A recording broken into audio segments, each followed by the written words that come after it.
நீதிமொழிகளின் புஸ்தகம் 15ஆம் அதிகாரம் 33ஆம் வசனம். நீதிமொழிகள் 15ஆம் அதிகாரம் 33ஆம் வசனம். கர்த்தருக்கு பயப்படுதல் ஞானத்தை போதிக்கும், மேன்மைக்கு முன்னானது தாழ்மை.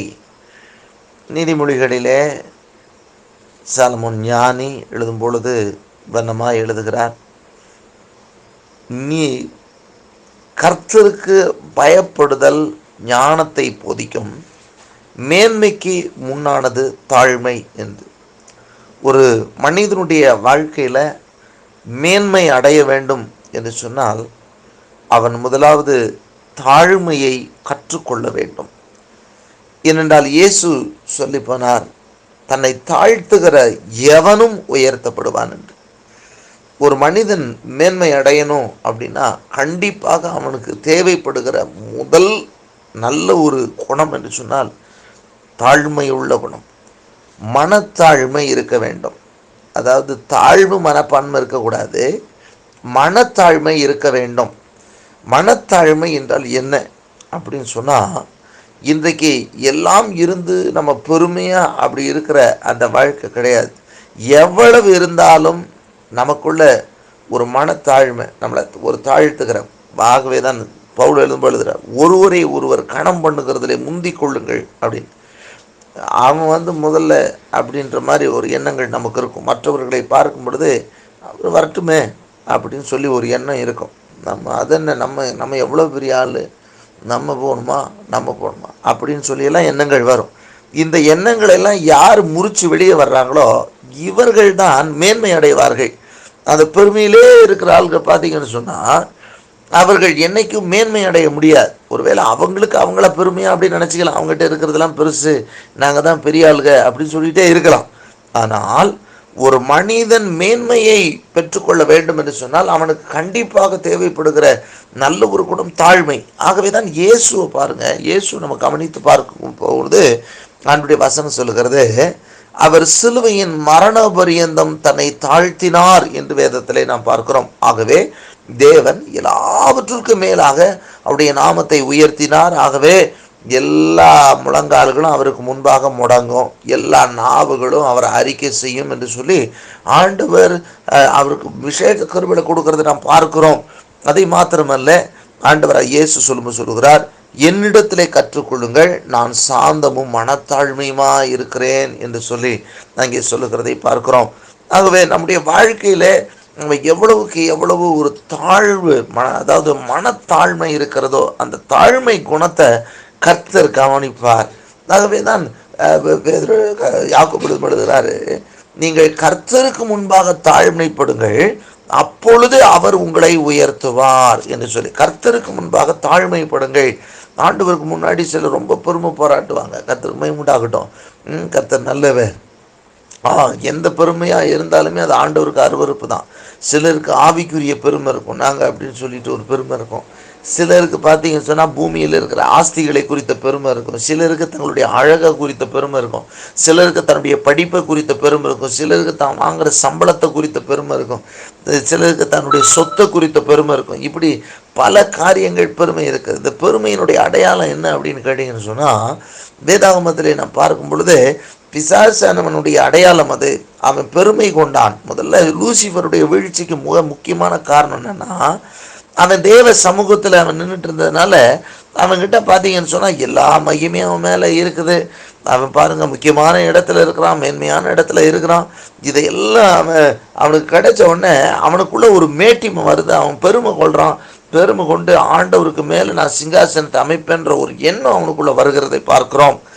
அப்போ அப்படிப்பட்ட ஒரு பெருமை வந்த உடனே தான் அவன் கீழே விழ தள்ளப்படுகிறதை பார்க்கிறோம். ஆகவே இன்றைக்கும் கூட ஒருவேளை நம்முடைய சிந்தைகளை சற்று சீர்தூக்கி பார்க்க வேண்டிய அவசியமாக இருக்கிறது.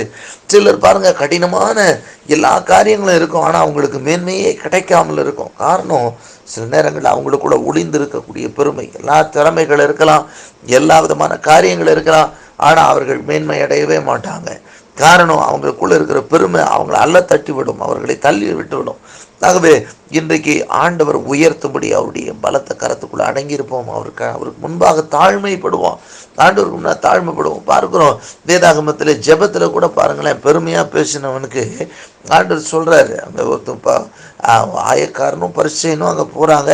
அங்கே போய் ஜெபம் பண்ணும் பொழுது பரிசையன் ஜெபம் பண்ணுறான், ஆண்டவரே இவன் மாதிரி கிடையாது, நான் தசமபாகம் கொடுக்குறேன், நான் கரெக்டாக உபவாசம் இருக்கிறேன், அப்படி இருக்கிறேன், நான் இவனை மாதிரி கிடையாதுன்னு சொல்லி அவனை ஒரு கோட் பண்ணி அவன் ஜெபம் பண்ணுறான். ஆனால் ஆண்டவருக்கு மகிமை உண்டாகட்டும். அந்த பாவியை பாருங்கள், அந்த ஆயக்காரன் பாருங்கள், ஆண்டவருடைய முகத்தை ஏறெடுக்க துணியாமல் அவன் பாவியாகி என்மேல் கிருபையாயிரும், பாவியாகி என்மேல் கிருபையாயிரும் என்று சொல்லி தேவ சமூகத்திலே அவன் தன்னை தாழ்த்துகிறதை பார்க்கிறோம்.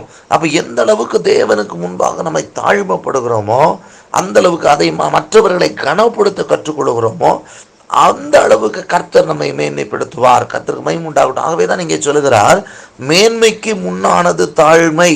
நம்ம எந்த அளவுக்கு உயர்த்தப்படுகிறோம்னா அந்த அளவுக்கு நம்ம தேவ சமூகத்தில் தாழ்த்துகிற ஒரு அனுபவம் இருக்கணும். அங்கே ஆண்டவர் கடைசியாக சொல்லி முடிச்சார், அவனல்ல இவன் தான் நீதிமான் அப்படின்னு சொல்லிட்டார். பாவியாக இருக்கிறேன்னு சொல்லிட்டு பாவியாகி என்மேல் கிருபையாயிரும் கிருபையாயிரும் சொல்லி ஆண்டவருடைய முகத்தை நோக்கி பார்க்க அவன் துணியாம தேவ சமூகத்தில் தாழ்த்து நாம் பாருங்க. ஆண்டவர் அந்த தாழ்த்துகிற அந்த மனதை பார்த்தார். ஆண்டவர் அதை இன்றைக்கு எதிர்பார்க்கிறார். இன்றைக்கு அநேக தேவனுடைய பிள்ளைகளிடத்துல அநேக காரியங்களை குறித்த பெருமைகள் இருக்கிறதோ தவிர மனத்தாழ்மை வேண்டும். அடிக்கடி அப்போஸ்தலனாகிய பவுல் எழுதியிருப்பார் பாருங்க, மனத்தாழ்மையை தரித்து கொள்ளுங்கள் என்று சொல்லி. கர்த்தருக்கு மகிமை உண்டாகட்டும். தாழ்மை என்பது மிக ஒரு அவசியமானது, ஆவிக்குரிய கனிகளில் ஒன்றாக இருக்கிறது. அப்போ மனத்தாழ்மையை நாம் அணிந்து கொள்வோம். அது நம்முடைய வாழ்க்கையில் மிக அவசியமான ஒன்று. இந்த தாழ்மை, மனத்தாழ்மை, தேவருக்கு முன்பாக தாழ்த்துகிற ஒரு கிருபை நமக்குள்ள வந்துருச்சுன்னா கர்த்தர் நம்மை உயர்த்துகிறவராக இருப்பார். கர்த்தருக்கு மகிமை உண்டாகட்டும். ஆண்டவர் பாருங்க, ஆபிரகாமை பற்றி ஆண்டவர் சொன்னார், நான் அவன் பேரை பெருமைப்படுத்துவேன்னு சொன்னார். ஆண்டவர் அவருக்கு சொன்ன வாக்கு கர்த்தர் நிறைவேற்றினார். இன்று வரை ஆபிரகாமை குறித்து பேசுகிறோம். மேன்மையான இடத்தை ஆண்டவர் ஆபிரகாமுக்கு கொடுத்திருக்கிறார். எந்த ஒரு இடத்திலும் ஆபிரகாம் தன்னை மேன்மையாக ரொம்ப பெருசாக பேசினதே கிடையாது. ஆண்டவருக்கு முன்னாடியே ரொம்ப தாழ்த்துவார்.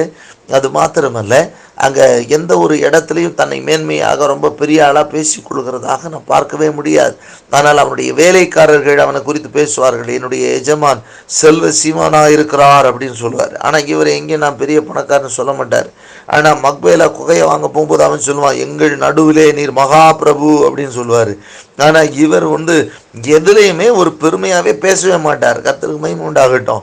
அதுதான் ஆண்டவர் நம்ம தேவ பிள்ளைகளிடத்தில், ஒரு கிறிஸ்தவரிடத்தில் தேவன் எதிர்பார்க்கிறது என்ன? இன்றைக்கு பார்த்தோம்னு சொன்னால் நம்ம நிறைய காரியங்களில் வீண் பெருமை பாராட்டியே இன்றைக்கு நிறைய பிரச்சனைகளை சந்திக்கிறோம். ஒருவேளை மீடியாக்கள் நம்ம பார்க்குற சில காரியங்களை பார்த்தோம்னு சொன்னால் இன்றைக்கி நிறைய கிறிஸ்தவர்களுக்கு வரக்கூடிய எதிர்ப்புகளுக்கும் பிரச்சனைகளுக்கும் மிக முக்கியமான காரியம்னா வீண் பெருமை, வீண் வாய் பேசுறது. எதை பேசுகிறோமோ ஞானம் விளங்க வாயை திறக்கணும். நம்ம பேசுகிறோம் அப்படின்னா அந்த இடத்துல அதாவது ஒரு மனம் திரும்பாதவனும் கூட மனம் திரும்பத்தக்கதாக பேசணுமோ தவிர நம்ம அவங்ககிட்ட போய் வீண் பெருமை பேசிக்கிட்டு தான் அவன் மண்டை மேலே தான் அடிப்பான். கர்த்தருக்கு மகிமை உண்டாகட்டும்.